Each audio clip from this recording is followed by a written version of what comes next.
آپ سب سننے والوں کو السلام علیکم۔ آج کا ایک بہترین موضوع ہے یاجوج اور ماجوج، جو کہ اس وقت ایک کھیت میں اللہ تعالیٰ نے ان کو بند کر کے رکھا ہے۔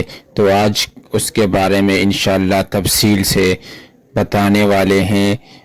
ذوالقرنین کا نام سکندر ہے۔ یہ حضرت خضر علیہ السلام کے خالہ زاد بھائی ہیں۔ حضرت خضر علیہ السلام ان کے وزیر اور جنگوں میں علم بردار رہے ہیں۔ یہ حضرت سام بن نوح علیہ السلام کی اولاد میں سے ہیں اور یہ ایک بڑیا اکلوتے فرزند ہیں۔ حضرت ابراہیم علیہ السلام کے دست حق پرست پر اسلام قبول کر کے مدتوں ان کی صحبت میں رہے اور حضرت ابراہیم خلیل اللہ علیہ السلام نے ان کو کچھ وصیتیں بھی فرمائی تھی۔ صحیح قول یہی ہے کہ یہ نبی نہیں ہے بلکہ بندہ صالح ہے جو ولایت کے شرف سے سرفراز ہے۔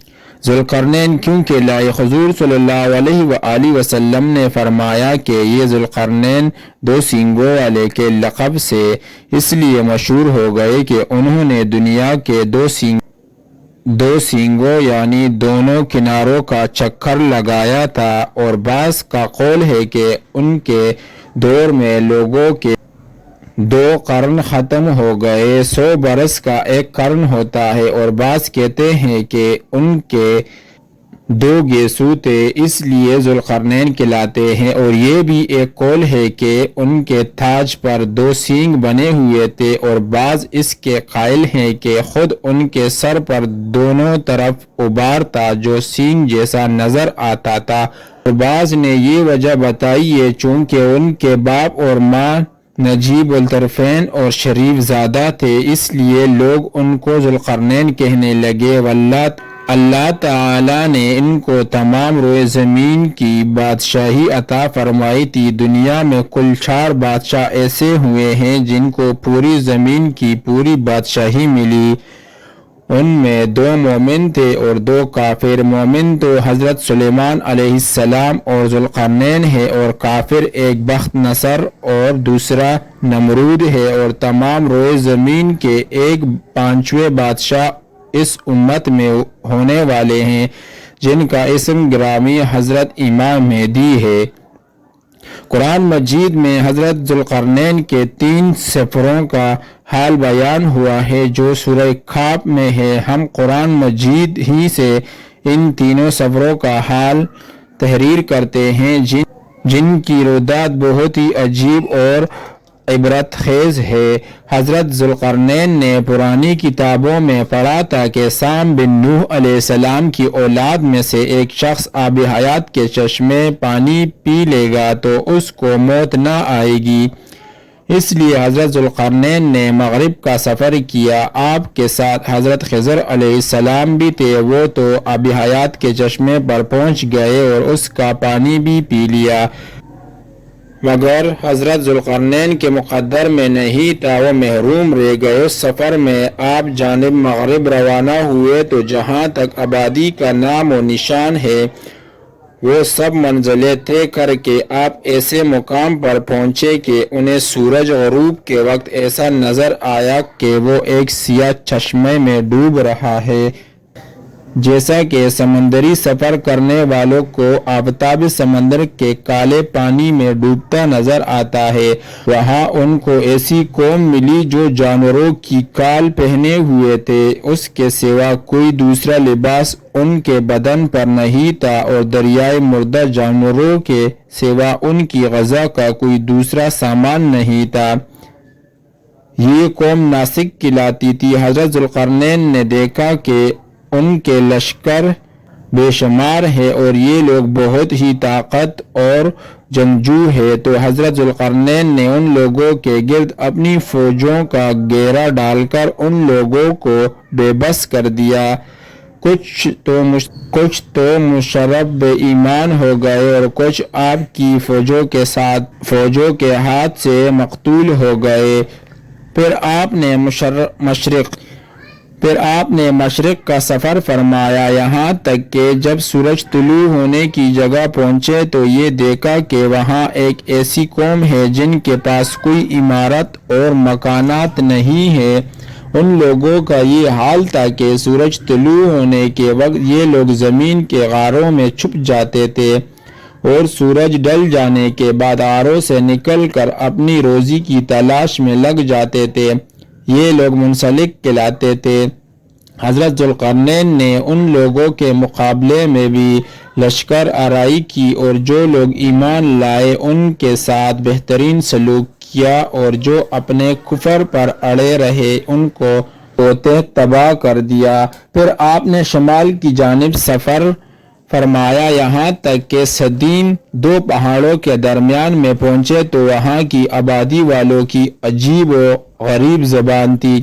ان لوگوں کے ساتھ اشاروں سے بمشکل بات چیت کی جا سکتی تھی۔ ان لوگوں نے حضرت ذوالقرنین سے یاجوج و ماجوج کے مظالم کی شکایت کی اور آپ کے طالب ہوئے۔ یاجوج و ماجوج یہ یافس بن نوح علیہ السلام کی اولاد میں سے ہے، ایک فسادی گروہ ہے اور ان لوگوں کی تعداد بہت ہی زیادہ ہے۔ یہ لوگ بلا کے جنگجو اور خونخوار اور بالکل ہی وحشی اور جنگلی ہے جو بالکل جانوروں کی طرح رہتے ہیں۔ موسم ربیع میں یہ لوگ اپنے غاروں سے نکل کر تمام کھیتیاں اور سبزیاں کھا جاتے تھے اور خشک چیزوں کو لاد کر لے جاتے تھے۔ آدمیوں اور جنگلی جانوروں یہاں تک کہ سانپ، بچھو، گرگٹ اور ہر چھوٹے بڑے جانوروں کو کھا جاتے تھے۔ حضرت ذوالقرنین سے لوگوں نے فریاد کی کہ آپ ہمیں یاجوج و ماجوج کے شر اور ان کی اظہار ثانیوں سے بچائیے، اور ان لوگوں نے اس کچھ مال دینے کی پیشکش کی تو حضرت ذوالقرنین نے فرمایا کہ مجھے تمہارے مال کی ضرورت نہیں ہے، اللہ تعالی نے مجھے سب کچھ دیا ہے، بس تم لوگ جسمانی محنت سے میری مدد کرو۔ آپ نے دونوں پہاڑوں کے درمیان بنیاد کھدوائی، جب پانی نکل آیا تو اس پر پگھلائی تانبے کے گارے سے پتھر جمائے گئے اور لوہے کے تختے نیچے اوپر چن کر ان کے درمیان لکڑی اور کوئلہ بھروا دیا اور اس میں آگ جلوا دی۔ اس طرح یہ دیوار پہاڑ کی بلندی تک اونچی کر دی گئی اور دونوں پہاڑوں کے درمیان کوئی جگہ نہ چھوڑی گئی۔ پھر پگھلایا ہوا تانبا پھیلا دیا گیا جو سب مل کر بہت ہی مضبوط اور نہایت مستحکم دیوار بن گئی۔ قرآن مجید کی سورہ کہف میں سے پہلے سفر پھر تک دوسرے سفر کا تذکرہ اور تک تیسرے سفر کی روداد ہے۔ حدیث شریف میں ہے کہ یاجوج و ماجوج روزانہ اس دیوار کو توڑتے ہیں اور دن بھر جب محنت کرتے کرتے اس کو توڑنے کے قریب ہو جاتے ہیں تو ان میں سے کوئی کہتا ہے کہ اب چلو باقی کو کل توڑ ڈالیں گے۔ دوسرے دن جب اس دیوار کے ٹوٹنے کا وقت آئے گا تو ان میں سے کہنے والا کہے گا کہ اب چلو انشاءاللہ تعالی کل اس دیوار کو توڑ لیں گے۔ ان لوگوں کے انشاءاللہ کہنے کی برکت اور اس کلمے کا یہ ثمرہ ہوگا کہ دوسرے دن دیوار ٹوٹ جائے گی۔ یہ قیامت قریب ہونے کا وقت ہوگا۔ دیوار ٹوٹنے کے بعد یاجوج و ماجوج نکل پڑیں گے اور زمین میں ہر طرف فتنہ و فساد اور قتل و غارت کریں گے اور تالابوں کا پانی پی ڈالیں گے، جانوروں اور درختوں کو کھا ڈالیں گے، زمین پر ہر جگہوں میں پھیل جائیں گے مگر مکہ مکرمہ اور مدینہ طیبہ و بیت المقدس، ان تینوں شہروں میں یہ داخل نہ ہو سکیں گے۔ پھر حضرت عیسیٰ علیہ السلام کی دعا سے ان لوگوں کی گردنوں میں کیڑے پیدا ہو جائیں گے اور یہ سب ہلاک ہو جائیں گے۔